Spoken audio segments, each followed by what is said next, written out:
Hello दोस्तों, नमस्कार।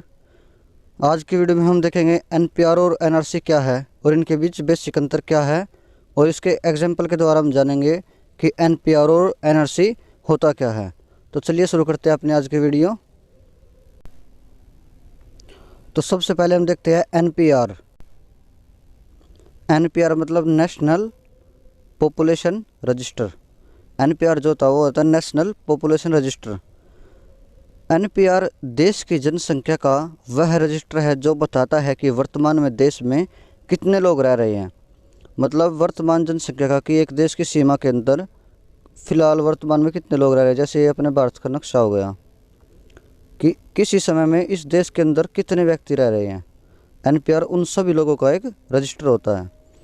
National population register में उन व्यक्तियों को शामिल किया जाता है जो भारत के किसी भी स्थान पर पिछले 6 महीने से रह रहे हो और आगे 6 महीने तक वहीं रहने की मनसा रखता हो। मतलब हम उन लोगों को शामिल करेंगे जो किसी स्थान पर पिछले 6 महीने से रह रहा हो और आगे भी 6 महीने तक रहने की मनसा रखता है, तो उन सभी लोगों को हम एनपीआर में शामिल करेंगे। नेशनल पॉपुलेशन रजिस्टर में उन सभी लोगों को शामिल किया जाता है जो वर्तमान में भारत में रह रहे हो, चाहे वो भारतीय नागरिक हो या विदेशी। मतलब ये जरूरी नहीं कि वो भारत के नागरिक हो जो फिलहाल भारत में रह रहे हो। अगर कई बार से किसी देश से भारत में कोई व्यक्ति आए हैं तो वे भी एनपीआर में शामिल होंगे।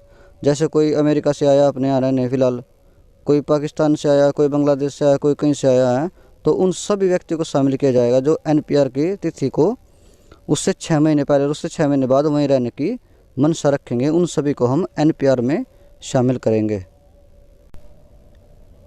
इसका अर्थ यह हो कि एनपीआर में हम उन सभी व्यक्तियों को शामिल करेंगे जो भारत में रहते हैं, चाहे वो भारत के नागरिक हो या भारत के नागरिक नहीं हो। उन सभी व्यक्तियों को शामिल किया जाएगा जो किसी तिथि को भारत की राजनीतिक सीमा के अंदर रह रहे हैं। इसके बाद देखते हैं हम एनआरसी। एनआरसी मतलब national register of citizen. NRC मतलब नेशनल रजिस्टर ऑफ सिटीजन। मतलब एनआरसी है जो नेशनल रजिस्टर ऑफ सिटीजन में उन सभी लोगों को शामिल किया जाता है जिसके पास नागरिकता भारत की है, चाहे वो विदेश में भी रहते हो। मतलब एनआरसी जैसे इसके नाम से स्पष्ट है, नेशनल रजिस्टर ऑफ सिटीजन। मतलब ये नागरिकों का, जो भारत के नागरिक है उनका रजिस्टर होता है। और जरूरी नहीं है कि वे नागरिक भारत में बस रहे हो। माना कोई व्यक्ति एनआरसी के समय अमेरिका गया हुआ है, अमेरिका से हमारे लोग 100 व्यक्ति अमेरिका गए हुए हैं और 200 व्यक्ति जैसे ब्रिटेन गए हैं, तो अगर हम एनआरसी करेंगे तो उसमें इन 300 लोगों को भी शामिल किया जाएगा, क्योंकि ये भले ही भारत में ना रह रहे हो लेकिन वर्तमान समय में ये भारत के नागरिक है। NRC national register of citizen में विदेशी लोगों को शामिल नहीं किया जाता। वैसे भी इसमें कैसे विदेशी लोग शामिल होंगे, जब ये रजिस्ट्री भारतीय नागरिक का हो गया तो इसमें विदेशी लोगों के शामिल का तो कोई मतलब ही नहीं है। मतलब एनआरसी में उन सभी लोगों को शामिल किया जाएगा जो वर्तमान में भारत के नागरिक हो, चाहे वे भारत में रहते हो या नहीं रहते हो। सिर्फ उन नागरिकों को शामिल किया जाएगा जिसके पास भारत की नागरिकता है, किसी विदेशी को इसमें शामिल नहीं किया जाएगा। तो एनआरसी और एनपीआर में सिर्फ यही मतलब है कि एनपीआर में तो सभी लोग शामिल होंगे, लेकिन एनआरसी में सिर्फ भारत के जो नागरिक है ये इस रजिस्टर में वही शामिल होंगे जिसके पास भारत की नागरिकता है। तो आइए इसके एग्जाम्पल से देखते हैं कि एनपीआर और एनआरसी कैसे होता है। सबसे पहले देखते हैं एग्जाम्पल ऑफ एनपीआर। एनपीआर मतलब नेशनल पॉपुलेशन रजिस्टर। तो मान लिया हमने भारत की राजनीतिक सीमा है, ये भारत की राजनीतिक सीमा हो गई, और हमें मान के चलते हम आज 7/2/23 को हम एनपीआर कर रहे हैं। तो हम इसमें किन लोगों को शामिल करेंगे जो 7/2/23 से 6 महीने पहले किसी स्थान पर रह रहे हैं, चाहे वो भारत के किसी भी स्थान पर रह रहे हो, और आज से 6 महीने बाद उसी स्थान पर रहने की मनसा रखता हो। मतलब आगे भी उसका प्लान वहीं रहने का है। तो उन सभी लोगों को हम एनपीआर में शामिल करेंगे जो इस तिथि 7/2/23 से 6 महीने पहले और 6 महीने बाद वहीं रहने की मनसा करता हो, तो वे सभी लोग एनपीआर में शामिल होंगे। अब मान के चलते हैं इस तारीख को हमारे पास यहाँ पर भारत में भारत में कुल मान के चलते हैं तो ज़्यादा, जैसे मान लिया हमने 10 लाख लोग रहते हैं और उस तारीख को लगभग माना हमने 3 लाख लोग अमेरिका से आए हैं, यूएस से आए हैं, और 2 लाख लोग जो अपने पास यहाँ पर ब्रिटेन से रह रहे हैं, और 1 लाख लोग जैसे श्रीलंका से आए हैं।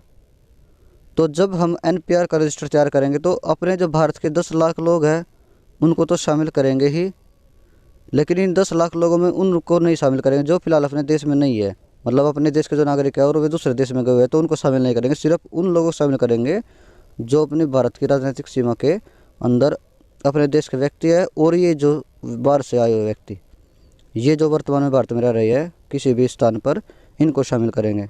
तो एनपीआर अगर हम करेंगे तो उसमें कितने लोगों को शामिल करेंगे?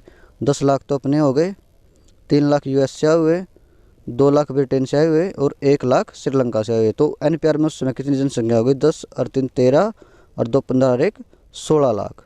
मतलब एनपीआर जो होगा उसमें हम 16 लाख लोगों की एंट्री करेंगे, क्योंकि एनपीआर रजिस्टर वही होता है कि एक देश के अंदर एक किसी विशेष तिथि को जब एनपीआर हो रहा है तो उसमें कुल कितने लोग रह रहे हैं, चाहे वो भारतीय नागरिक हो या नहीं हो, चाहे वो बाहर से आए हुए व्यक्ति हो। तो हम इसमें 16 लाख की एंट्रीज एनपीआर में करेंगे। इसके बाद आता है एग्जाम्पल ऑफ एनआरसी। एनआरसी मतलब नेशनल रजिस्टर ऑफ सिटीजन। इसके नाम से पता चल रहा है कि इसमें हम सिर्फ भारतीय नागरिक जो सिटीजन है उन्हीं को शामिल करेंगे। तो जैसे हमें आज की तारीख को 7/2/23 को एनआरसी करनी है, तो हम क्या देखेंगे कि इस समय भारत की नागरिकता कुल कितने लोगों के पास है, कुल भारत की नागरिकता कितने लोगों के पास है। जैसे भारत में अब 10 लाख लोग हैं माना हमने,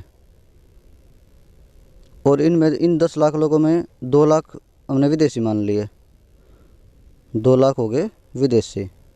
तो हम क्या करेंगे, पहले इन 2 जो लाख हैं इन विदेशियों को इनसे हटाएंगे, क्योंकि इसमें सिर्फ भारतीय नागरिक को शामिल किया जाता है।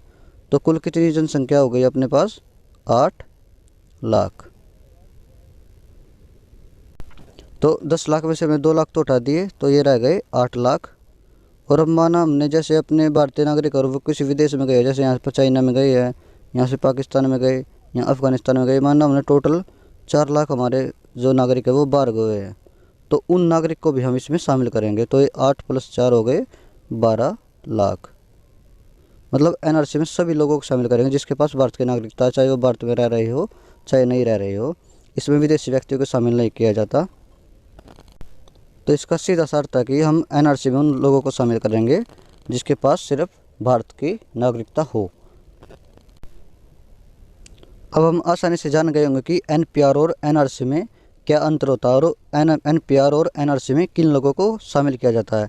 एनपीआर मतलब नेशनल पॉपुलेशन रजिस्टर, किसी एक समय में किसी देश में रह रहे व्यक्तियों की संख्या, चाहे वो उस देश का नागरिक हो या ना हो।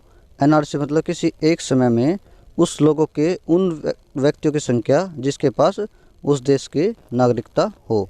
तो एनआरसी और एनपीआर में बेसिक अंतर यही है। तो आज की वीडियो में इतना ही, मिलते हैं अगले वीडियो में, तब तक के लिए धन्यवाद।